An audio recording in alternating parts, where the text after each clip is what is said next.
တော့ဆက်စုကြည့်ကိုအချမ်းတဲ့စစ်ကောင်းဆောင်တွေရဲ့ဖန်စီချုပ်နှောင်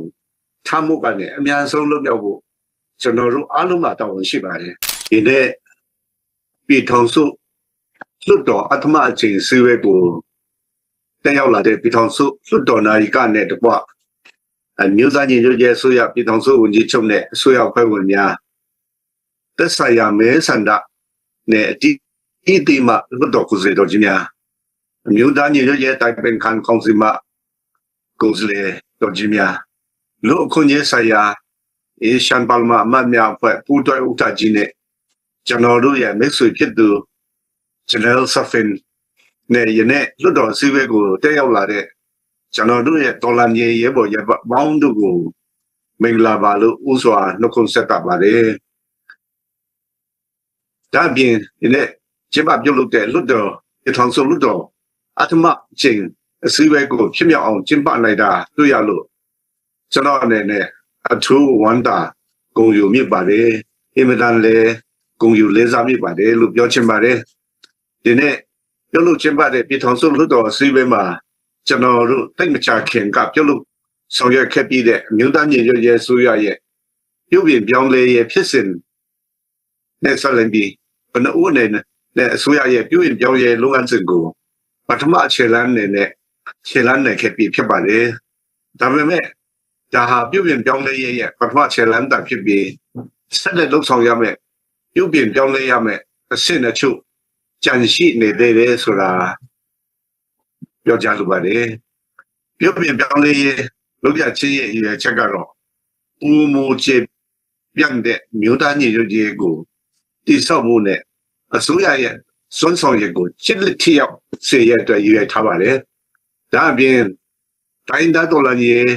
အဖွဲ့အစည်းကြီးတွေနဲ့ခြေပြန့်ထဲထဲမှုပူးပေါင်းမှုအတွက်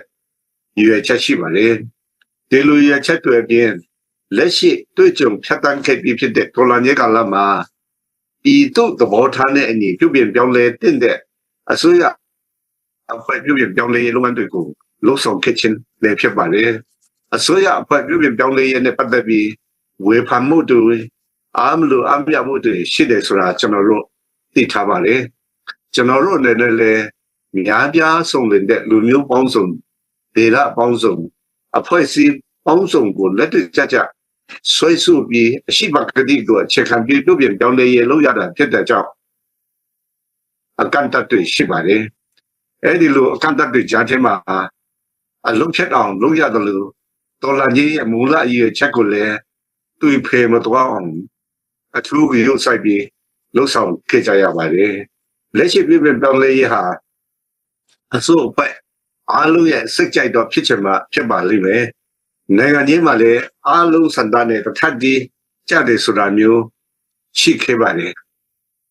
အများစုရဲ့စံတန်းနဲ့စစ်မှန်တော့ပြည်သူလူထုရဲ့စံတန်းနဲ့အနည်းဆုံးဖြစ်ဖို့သာအရေးကြီးဆုံးဖြစ်တယ်လို့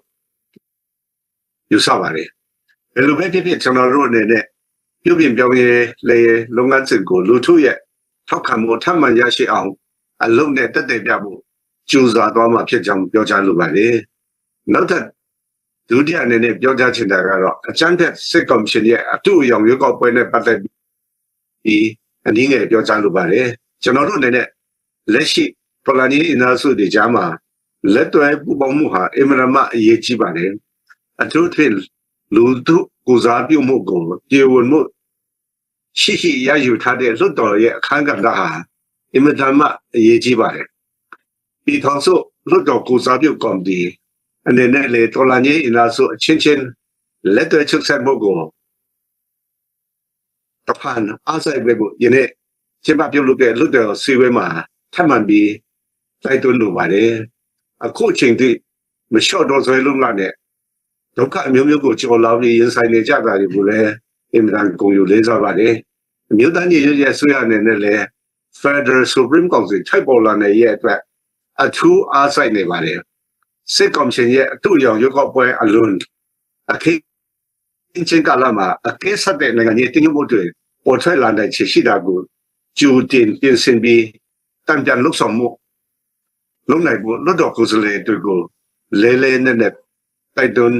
မြတ်တရခံလိုပါလေကမ္ဘာနိုင်ငံကြီးနဲ့နိုင်ငံတကာနိုင်ငံကြီးအခြေအနေဟာ ကျွန်တော်တို့ချင်ထားသလိုမယူရှင်းမှုပြုစားပါလေနိုင်ငံကြီးလောကမှာဘေဟာမမယူတာဘူးဆိုတဲ့စကားလည်းရှိပါလေဒါအပြင်မယူချနိုင်ငံကြီး platform ပေါ်မှာနေရတဲ့မြင်ကွင်းတွေချက်ပုံမရှုပ်ထွေးတာကိုလည်းတွေ့ရပါလေဒါတွေဟာကျွန်တော်တို့ဒီတွေးတော်လာရဲ့အခင်းချင်းပေါ်မှာတက်ရောက်မှုရှိပါလေဒါကြောင့်စစ်ကော်မရှင်ရဲ့အထူးအယောင်ရွေးကောက်ပွဲကိုစန့်ကျင်ယုံများနဲ့လုံလောက်မှုရှိမှာမဟုတ်ဘူးဆိုတာကိုလည်းနား